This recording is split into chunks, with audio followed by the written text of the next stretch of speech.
नमस्कार, आदाब। Crime petrol dial 100 के ब्लैक हेडलाइन सप्ताह में आप सबका स्वागत है। 1993 की सुबह मुंबई की बाकी सुबहों से अलग नहीं थी। आने वाले खतरे से बेखबर मुंबई की लाइफलाइन लोकल ट्रेन खचाखच भरी थी और लोग ऑफिस पहुंच रहे थे। गृहिणियां अपने घर के कामों में व्यस्त थीं, स्टूडेंट्स कॉलेज पहुंच रहे थे और जो लोग फ्री थे वो समंदर किनारे सुबह का आनंद ले रहे थे। धीरे धीरे सूरज हमारे ऊपर तक आ गया था, अपनी पूरी गर्मी उड़ेलता हुआ, और फिर अचानक सब कुछ बदल गया।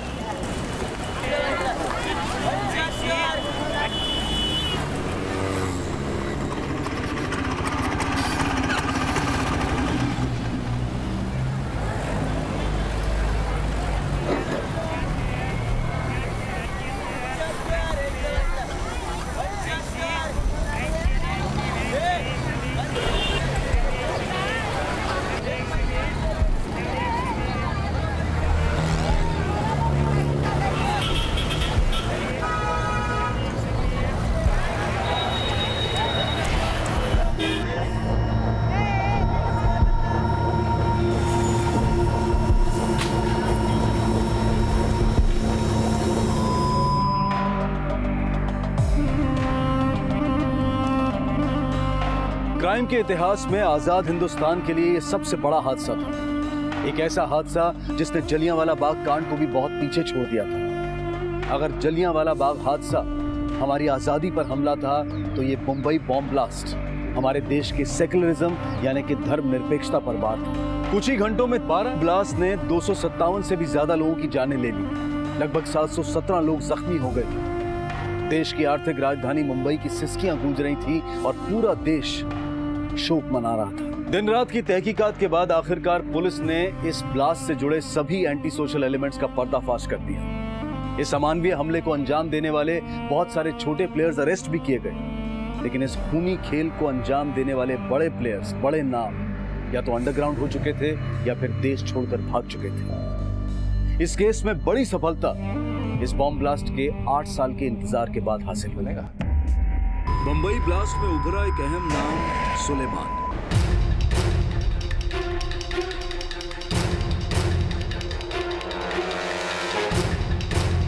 देश से फरार, अपनी शिनाख्त छुपाए बैठा था बेल्जियम में।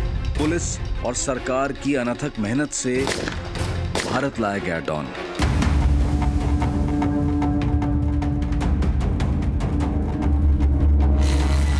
खुद को भाई कहलवाने का शौकीन, बाहर आ गया भाई। बड़ा बनने के लिए कुछ भी कर गुजरने को बेताब। इस तालाब की बड़ी मछलियों के बारे में वो लोग जानना चाहते थे, तो हमने भी एक छोटा सा झींगा पकड़ा दिया। जिस फिल्मी चकाचौंध से प्रभावित था, जहाँ फिल्म स्टार रहते हैं ना, उस एरिया में आपसे बंगला खरीदेंगे हम, और हमारे बगल में हीरोइन होगी ऐसे। वहीं बॉलीवुड में शादी रचाई और उसी फिल्म इंडस्ट्री पर कहर भी ढाया। पहले एक गोली मारना, और जब तक मैं ना बोलूं तब तक दूसरी गोली मत चलाना।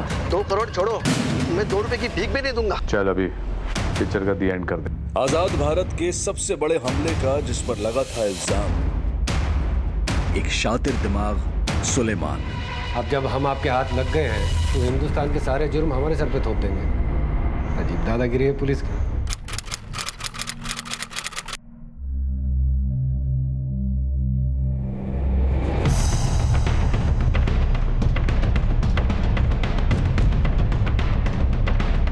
asked him to look into it. Sir, हमें पूरा यकीन है कि जो शख्स बेल्जियम में है वो सुलेमान ही है, लेकिन बेल्जियम सरकार इस बात को मानने को तैयार नहीं है।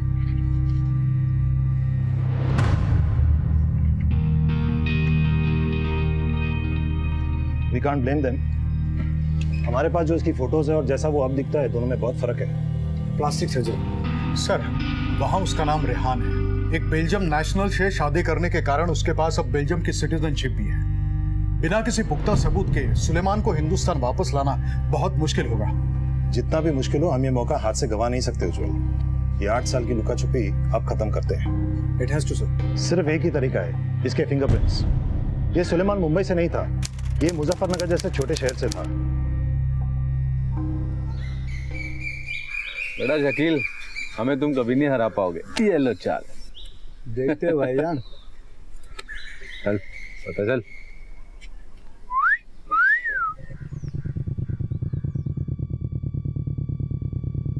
सुलेमान, दुकान पे कहीं नहीं आया आज? भाईजान हम दुकान में बैठने के लिए पैदा नहीं हुए। अरे तो कहा दिन रात पत्ते खेलोगे? भाईजान हमें कुछ बड़ा काम करना है। कल हम पता चल। अब्बा के लिए दवाइयाँ लेने जा रहे हैं, कोई नहीं है दुकान पे। ये धंधा बंद करो और चला हमारे साथ भाईजान, दुकान पे बैठो। अरे भाईजान एक मिनट, ए तुम लोग पत्ते खेलो, मैं आता हूँ। भाईजान हमने कहा ना कि हमें दुकान में नहीं बैठना है। अरे तो कब मुफ्त की रोटियां तोड़ोगे? कान खोल के सुन लो, अगर तुम्हें कोई काम नहीं करना है तो तुम्हारे लिए हमारे घर में कोई जगह नहीं है। हाँ तो हमें भी कोई शौक नहीं है रहने का। यहाँ पे जिंदगी शुरू होने से पहले ही खत्म हो जाती है। और हाँ, आप ये सोच के खुश मत होइएगा कि आप हमें निकाल रहे हैं, हम खुद ही चले आ रहे हैं। हाँ हाँ जाओ जाओ, 2 दिन अकल ठिकाने में आ जाएगी।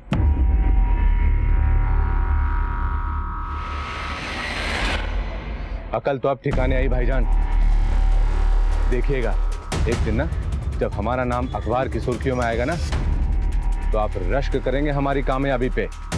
रश्क। अल्लाह हाफिज।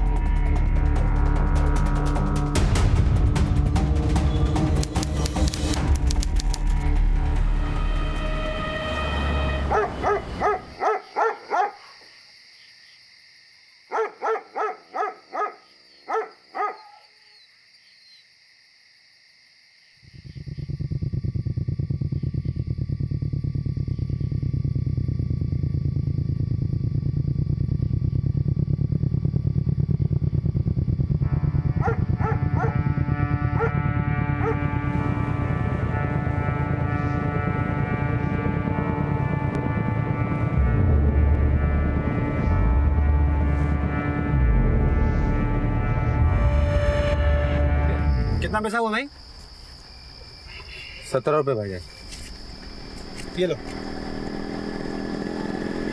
भाईजान खुले नहीं है क्या? जब तुम्हारे पास खुले पैसे नहीं है तो तुम लोग टैक्सी चलाते क्यों हो?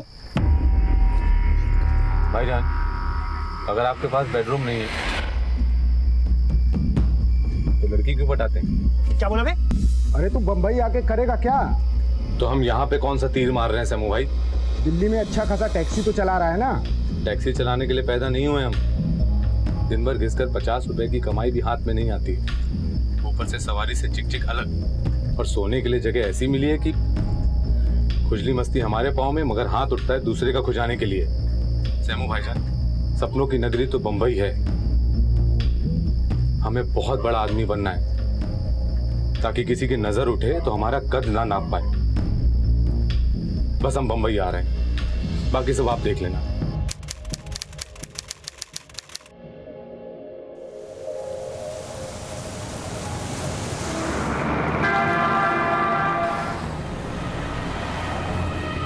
सलाम से जान।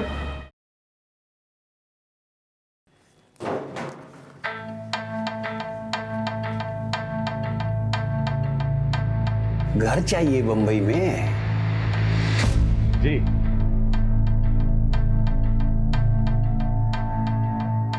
अपना चश्मा उतारो।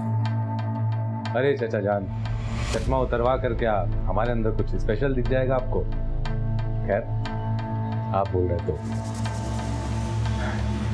डायलॉग मारने का शौक है, बंबई में हीरो बनने आए हो? हीरो विलन का तो पता नहीं, लेकिन हाँ बड़ा आदमी बनना है,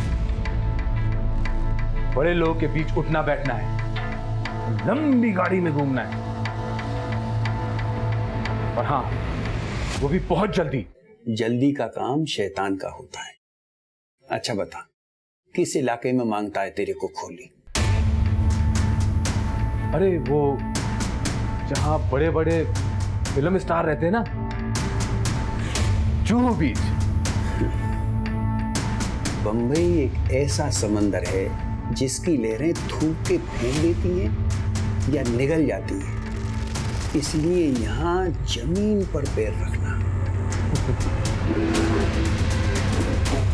अरे चाचा जान, अगर जमीन पे पाँव रखने होते ना तो मुजफ्फरनगर से हम बंबई नहीं आते। देखिएगा एक दिन ना, जहाँ फिल्म स्टार रहते हैं ना, उस एरिया में आपसे बंगला खरीदेंगे हम, और हमारे बगल में हीरोइन होगी। ऐसे।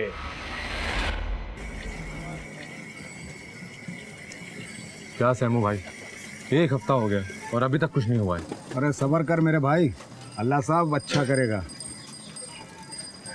सैमू भाई, हम बिना कुछ हासिल किए हुए गांव तो नहीं जाएंगे।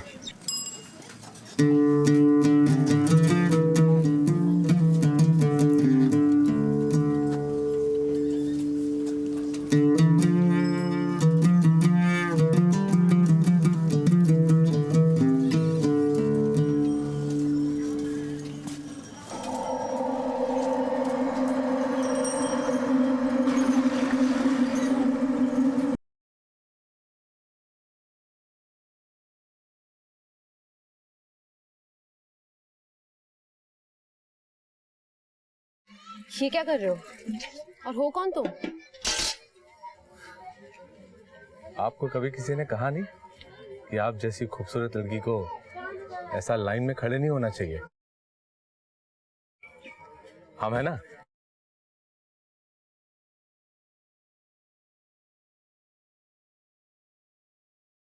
पानी कहाँ गया? तू नहीं सुधरेगा, चल अब। अरे सैमू भाई, चल। सुधरने थोड़े ना आए हैं बम्बई।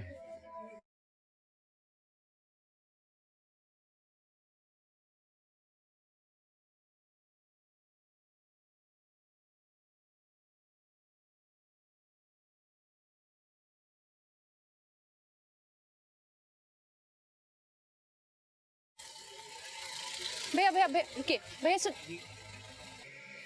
अरे आप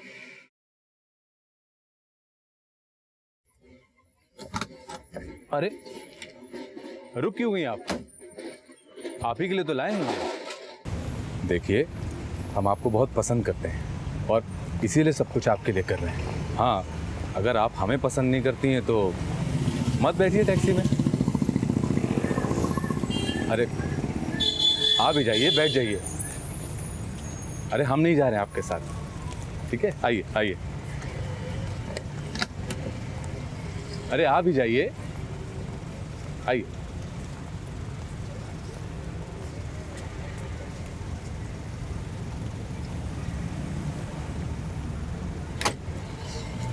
भाईजान जरा संभाल के ले जाइएगा कॉलेज में। ये हीरोइन हमारी अमानत है, ठीक है? आप फिक्र मत करिए, सब ठीक हो जाएगा। क्या सोच रही हैं आप? तू मेरे साथ टाइम पास तो नहीं कर रहा है ना? निकाह करेगा ना मेरे साथ? आप बोलिए तो अभी काजी को बुलवा कर निकाह पढ़वा लेते हैं आपके साथ। अबू बहुत मारेंगे। तुझसे मिलने की वजह से ही मुझे इतना मारा है।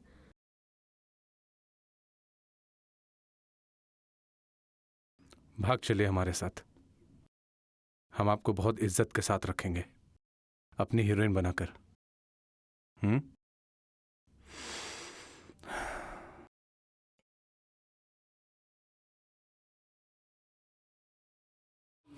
साहब, मेरी बेटी को बचा लीजिए साहब। वो कभी ना सुलेमान उससे भगा के लेके गया है। आराम से बताइए क्या बात है आपकी? साहब, वो सुलेमान 1 नंबर का कमीना है साहब। मेरी बेटी बेवकूफ, वो समझती है वो उससे प्यार करता है। वो कोई उससे प्यार वार नहीं करता साहब। वो तो बस उसके सीधे साधे भोले वालेपन का फायदा उठाना चाहता है। मैंने उसे एक बार धमकाया था साहब, बस वो इसी खुन्नस में मुझसे बदला लिया है। मेरी बेटी की जिंदगी बर्बाद होने से बचा लो साहब। कहाँ लेके जा रही हो?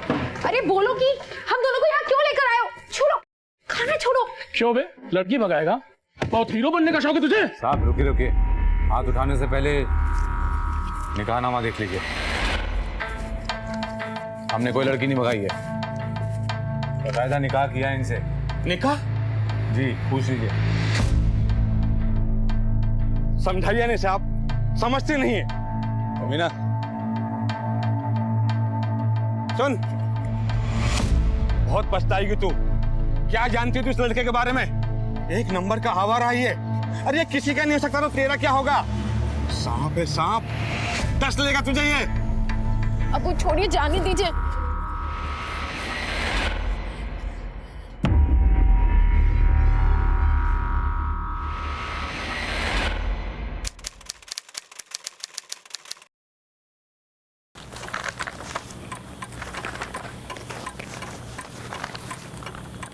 कांबळे, हाँ सर।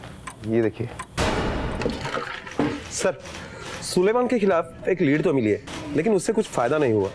1985 में सुलेमान के खिलाफ एक रिपोर्ट दर्ज की गई थी डीएन नगर पुलिस स्टेशन में। एनसी थी, एक लड़की समीना, उसे वो लेकर भाग गया था और बाद में उसके साथ शादी भी की थी।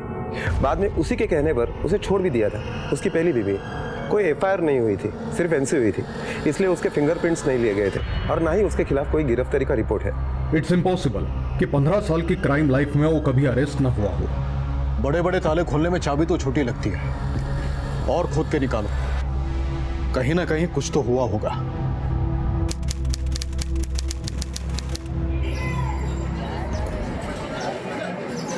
जल्दी कर, ये ले। क्या सहमू भाई, 2.5 साल हो गया है और आपने अभी तक फजल भाई से मिलवाया नहीं है। ये दूध बेचते बेचते थक चुके हैं हम, और अब तो समीना की भी जिम्मेदारी हमारे ही ऊपर है। फजल भाई का वक्त पैसे से ज्यादा कीमती है, और सब्र रख, तेरी जरूरत से ज्यादा उनके मूड पे डिपेंड है। क्या भाईजान, आप कब से हमको लॉलीपॉप पकड़ा रहे हैं? सुलेमान, तेरे को मेरे पे भरोसा नहीं है? अरे फजल भाई को आने दे, अगर उनका मूड सही हुआ तो तेरी आज बात पक्की, समझा? अरे फजल भाई आ गए, तो रुक, मैं तेरे लिए बात करके आता हूं।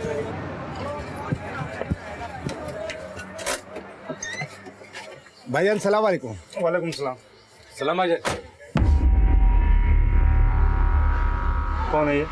वो भाईजान हम मुजफ्फरनगर से आए और मुंबई काम करने के लिए आए हुए हैं। हम कोई भी काम कर सकते हैं। हाँ भाईजान, बोलना।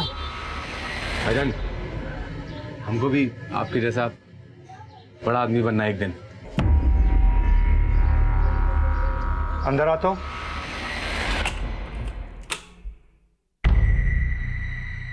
चला जा, रुक।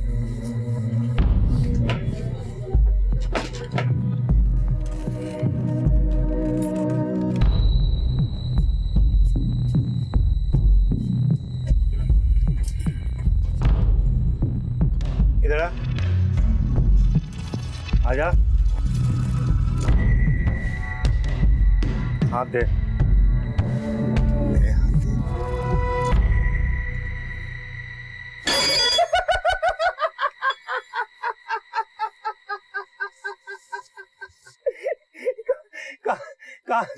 कहाँ से लेके आए इसको?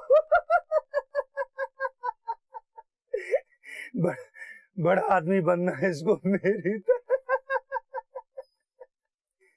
एक दिन मुझे कॉम्पिटिशन देगा।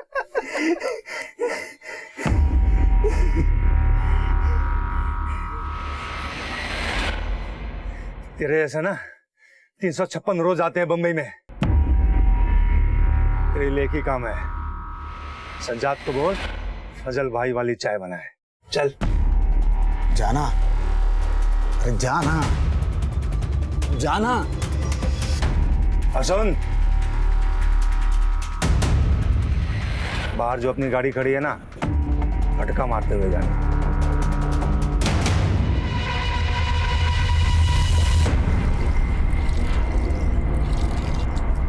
ले साफ कर गाड़ी। अरे तू एड़ा हो गया, पूरा एड़ा। काई को इतना घूर रहा था? तेरे को मालूम है फैजल भाई कौन है? इतना बड़ा भाई है वो। अरे हमारा मालिक है, मालिक। मालिक होंगे आपके लिए, हमारे कोई नहीं लगते वो।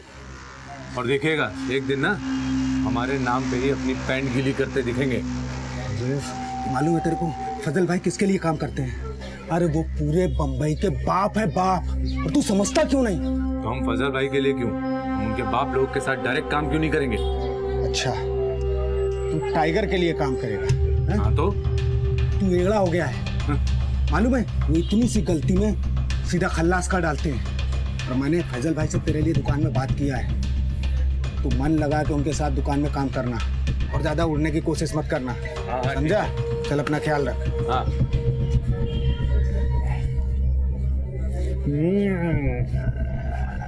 क्यों बे? गाड़ी साफ हो गई? बस भाईजान हो रही है। ऐसे ही साफ करोगे? बन गए बड़े आदमी।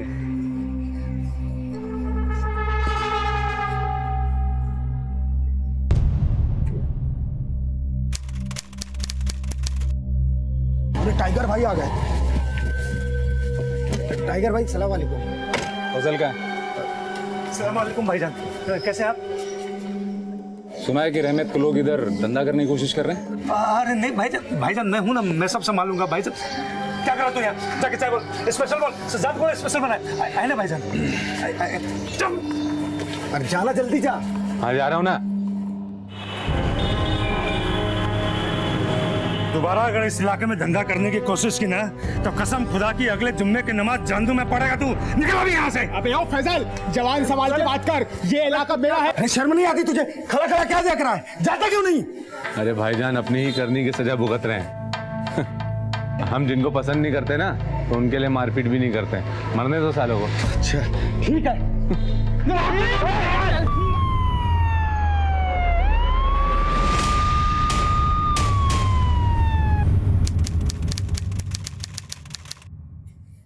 साहब हमें तो आपने फालतू उठाया है। हम तो बम्बई शहर में भी नए नए आए हैं और वो फैजल भाई की दुकान पे काम करने लगे हैं। इस मार पिटाई से हमारा कोई लेना देना नहीं है। बस हम तो दुकान के साइड में खड़े हुए थे। सिर्फ खड़ा था? तमाशा देखने का बहुत शौक है तुझे? दिखाऊं तुझे तमाशा में? अम्मी कसम हम सच बोल रहे हैं साहब। अब तूने अम्मी की कसम खाई ली है तो सच सच बता, झगड़ा शुरू किसने किया?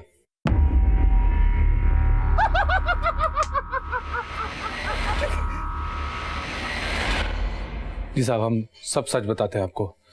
झगड़ा फैजल भाई ने ही शुरू किया था, वो भी कत्ल के इरादे से, क्योंकि उनकी सारा स्मगलिंग का सामान वो मार्केट में अकेले बेचना चाहते थे और वहाँ रहमत पांव पसार रहा था और इसीलिए उन्होंने मारपीट शुरू करा दी।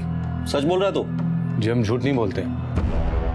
माना कि हमारा घर फैजल भाई की दुकान से ही चलता है, लेकिन जो गलत है सो गलत है ना साहब?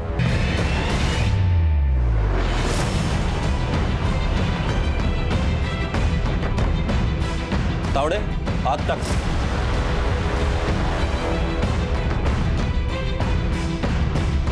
और कुछ?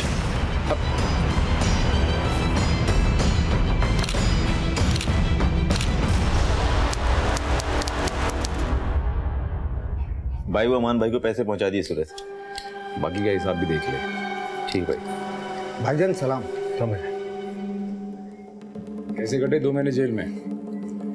सुना कि फजल को तूने ही फंसा है? वो भाईजान, भाई ने उससे सवाल पूछा है ना? भाईजान पहले हमारी बात सुन लीजिए, उसके बाद भले हमें गोली मार दीजिएगा। ये जो कुछ भी हमने किया है ना वो आपको बचाने के लिए किया है। इस तालाब की बड़ी मछलियों के बारे में वो लोग जानना चाहते थे, तो हमने भी एक छोटा सा झींगा पकड़ा दिया।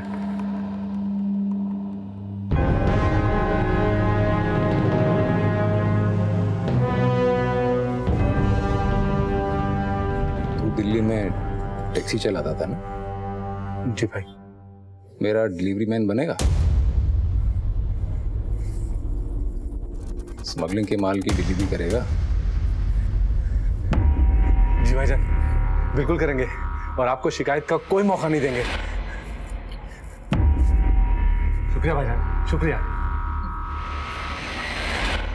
सुलेमान सिर्फ एक बार अरेस्ट हुआ था 1987 में। उसने कई लोगों की जानें ली थी, लेकिन बिना हथियार को हाथ लगाए, और अपने दिमाग की इसी चतुराई की वजह से वो क्राइम की दुनिया में तरक्की की सीढ़ियां चढ़ता चला गया। नाम, आइडेंटिटी और कुछ हद तक अपना चेहरा बदलकर वो बेल्जियम में अपनी जिंदगी आराम से बसर कर रहा था। 1987 के अरेस्ट में उसके फिंगरप्रिंट्स लिए गए थे और उसी के बेसिस पर इंडियन गवर्नमेंट ने अपना केस बनाकर बेल्जियम गवर्नमेंट से एक्स्ट्राडिशन की मांग की। एक्स्ट्राडिशन में 5 साल लग गए। बेल्जियम कोर्ट में सारे सबूत पेश किए गए और उस पर लगे 52 केसेस में से सिर्फ 8 केसेस पर उसे चार्ज करने की मंजूरी दी गई। लेकिन मुंबई पुलिस और सीबीआई के लिए अब सबसे बड़ी चुनौती थी इन केसेस को कोर्ट में साबित करके उसे सजा दिलवाने की।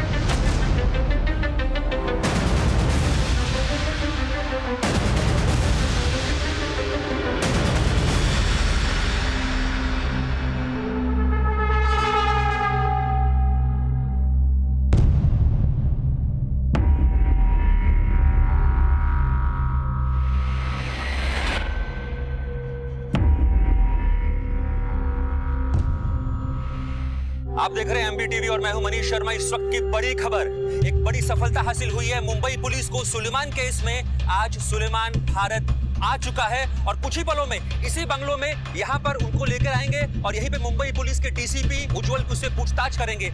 सारे अपडेट, सारा हाल लगातार आपको मैं यहां से देता रहूंगा।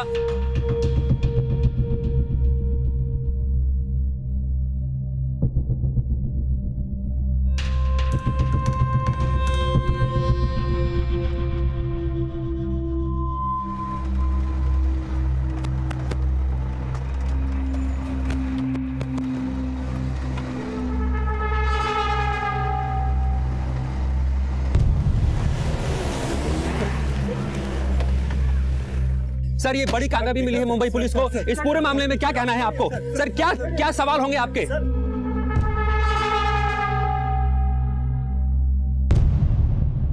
आपको सबसे पहले ताजा वीडियोस दिखाते हैं सुलेमान के। सुलेमान, इस वक्त आप भारत पहुंच चुके हैं। सुलेमान, कुछ कहना चाहेंगे सुलेमान आप? सुलेमान, हम चाहते हैं कि आप मीडिया के सामने कुछ अपनी बात रखें। देखा आपको हमने सबसे पहले दिखाए विजुअल्स MBTV पर। सुलेमान भारत पहुंच चुका है। मुंबई पुलिस के लिए एक बहुत बड़ी कामयाबी है।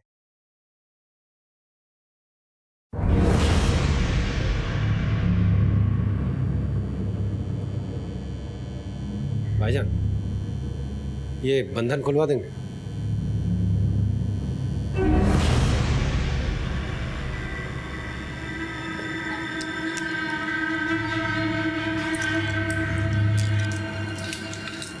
शुक्रिया।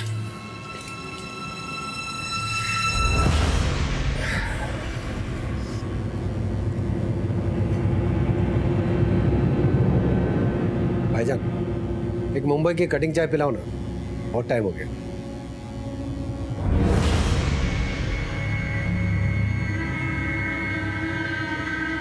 शक्कर थोड़ी कम।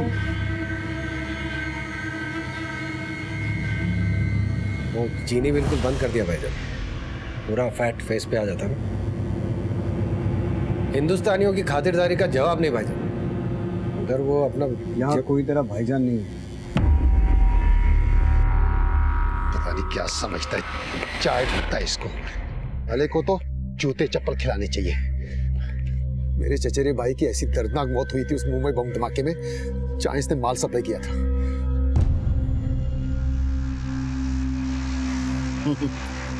क्यों हंस क्यों रहा है? ये देख, सुलेमान के लिए चिट्ठियां हैं। हाँ, तो लोगों ने गालियां दी होंगी। पढ़ी? गालियां नहीं है, ये सब लव लेटर है। लड़कियां उससे शादी करना चाहती है। क्या? जिस आदमी के सीने में दिल नहीं, उसके लिए लड़कियां लव लेटर लिखती हैं? किसी जानवर को भी ना ये लोग हीरो बना देते हैं। जानते नहीं कितना बेदर्द आदमी है ये। 1918 में किस बेदर्दी से इसने कुमार साहब को मारा था।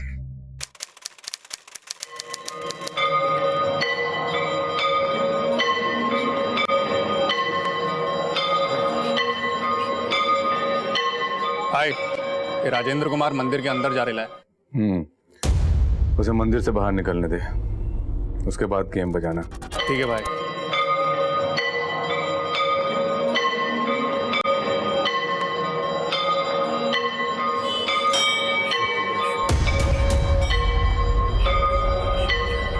बाहर आ गया भाई। चीखें निकलनी चाहिए उसकी। और सुनो, पहले एक गोली मारना, और जब तक मैं ना बोलूं तब तक दूसरी गोली मत चलाना। हाँ भाई। ये क्या है? अंदर रख इसको। तू जानता नहीं मुझे? रुक नहीं तो ठोक दूंगा।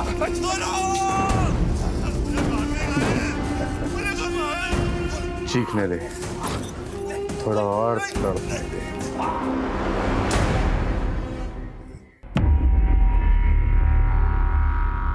चाय थोड़ी मीठी हो गई। पता नहीं ये शक्कर है या आपका प्यार।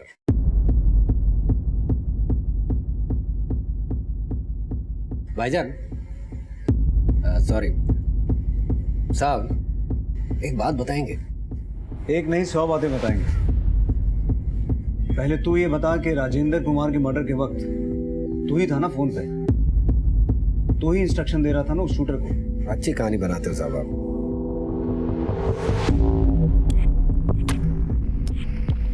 दारा, तेरा वो शूटर जिसने गोलियां चलाई थी, ये कहानी उसी ने सुनाई है हमें अपने कन्फेशन में। साहब उसके कन्फेस करने से क्या होता है? वो तो किसी का भी नाम ले सकता है, तो आपके सबको अरेस्ट करते फिर। और सर इस बारे में बात करके हम लोग अपना समय बर्बाद कर रहे हैं, क्योंकि आप भी जानते हैं कि आपके पास सिर्फ 8 केसों की परमिशन है हमारे ऊपर चलाने की, और ये केस उनमें से है नहीं। तो फिर हमने गोली चलवाई हो नहीं चलवाई हो, फोन पर हम हो ना हो, क्या फर्क पड़ता है साहब? ठीक है, तो उन 8 केसेस के बारे में सवाल जवाब करते हैं। सर 8 क्या, आपके 80 केसेस का जवाब दूंगा। आप सिर्फ हमारे एक सवाल का जवाब दे दो। हम बेल्जियम में हैं, इस बात का पता आपको कैसे चला? साहब हम जानते हैं कि आपको इस बात की मालूमात है, और हम ये भी जानते हैं कि आप हमें बताएंगे नहीं।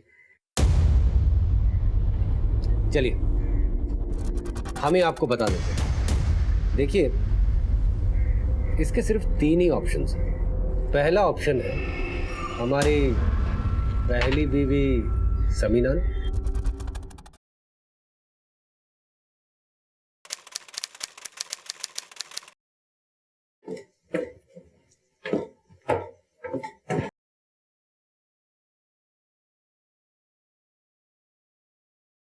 एक वक्त हुआ करता था जब जनाब की नजर हमारे चेहरे से हटती ही नहीं थी, लट्टू बने फिरते थे हमारे पीछे। और आज देखिए खुद की शक्ल निहार रहे हैं। याद भी है आखिरी बार हमसे आई लव यू कब कहा था? निकाह किया ना आपके साथ। अब आप क्या चाहती हैं कि आपके चेहरे का पोस्टर हम अपने सीने पे चिपका के गेटवे ऑफ इंडिया पे खड़े रहे? चाहिए, आपसे तो बात करना ही बेकार है।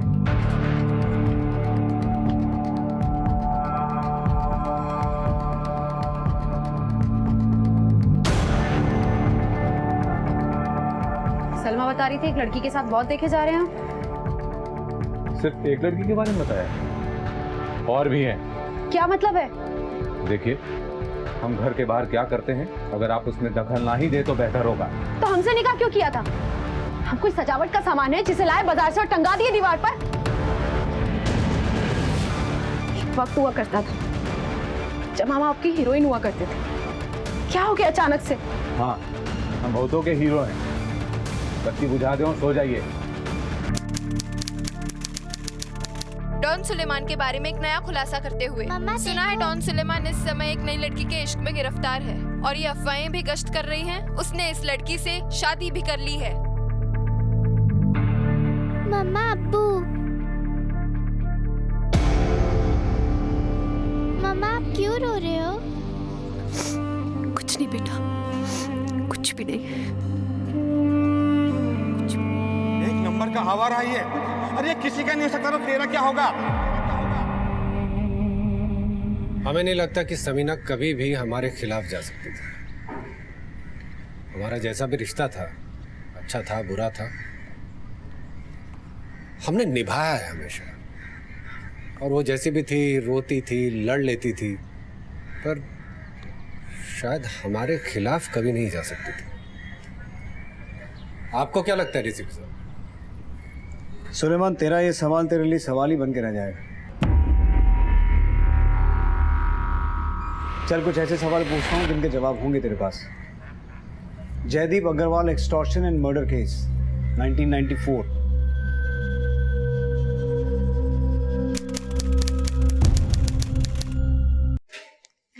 बहुत अच्छा, बहुत अच्छा।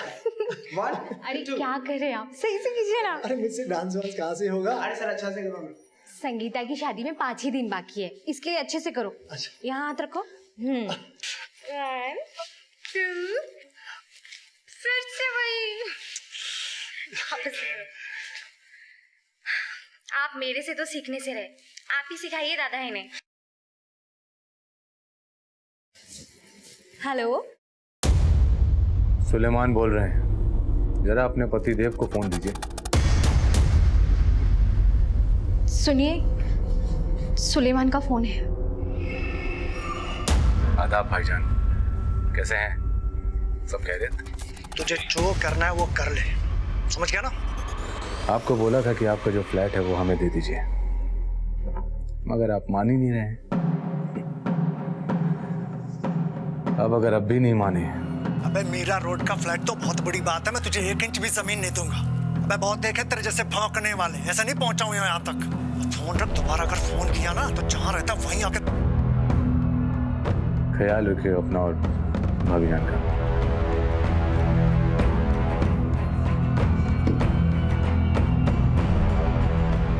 और जब बिल्डर जयदीप अग्रवाल पर तेरी धमकियों का कोई असर नहीं हुआ तो तूने अपने शूटर्स को उसे मारने के लिए भेजा।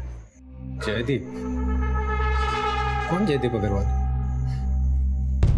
कौन से शूटर्स की बात कर रहे हैं आप साहब? अब जब हम आपके हाथ लग गए हैं तो हिंदुस्तान के सारे जुर्म हमारे सर पे थोप देंगे। अजीब दादागिरी है पुलिस की साहब। इसी वजह से पब्लिक का पुलिस से विश्वास उठता जा रहा है। पुलिस और पब्लिक के रिश्ते को लेकर तुझे परेशान होने की जरूरत नहीं है। तू अपने और जयदीप के रिश्ते के बारे में बता।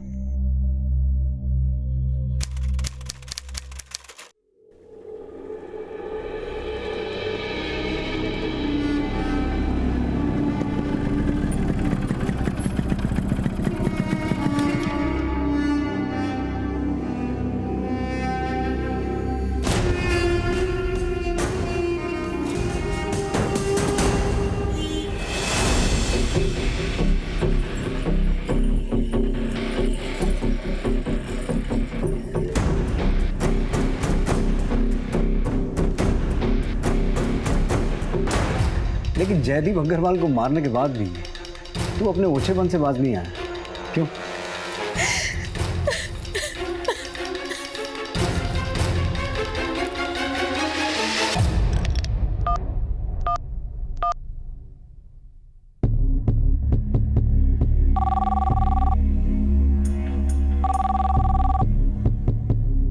हेलो, शोभना जी से बात कराइए।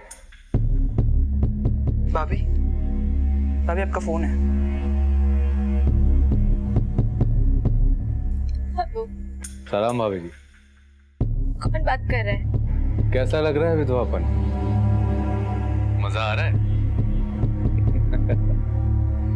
समझाया था आपके पति देव को हमने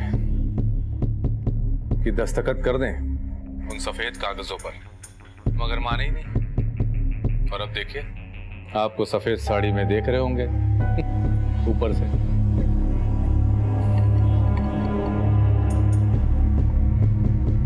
रोइए रोइए, क्योंकि जितना आप रोएंगी उतना ही हमारे दिल को सुकून मिलेगा।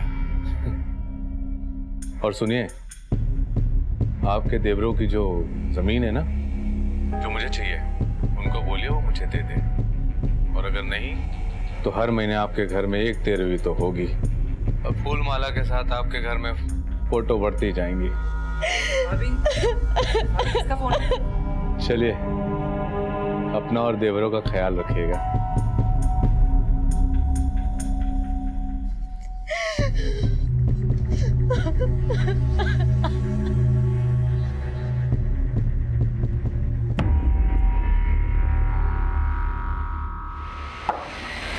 ये तो सिर्फ इस केस की शुरुआत थी, अंत से बहुत दूर। इस क्रिमिनल पर और भी बहुत सारे भयानक अपराधों को अंजाम देने का इल्जाम था। लेकिन ये इतना बड़ा आतंकवादी बना कैसे?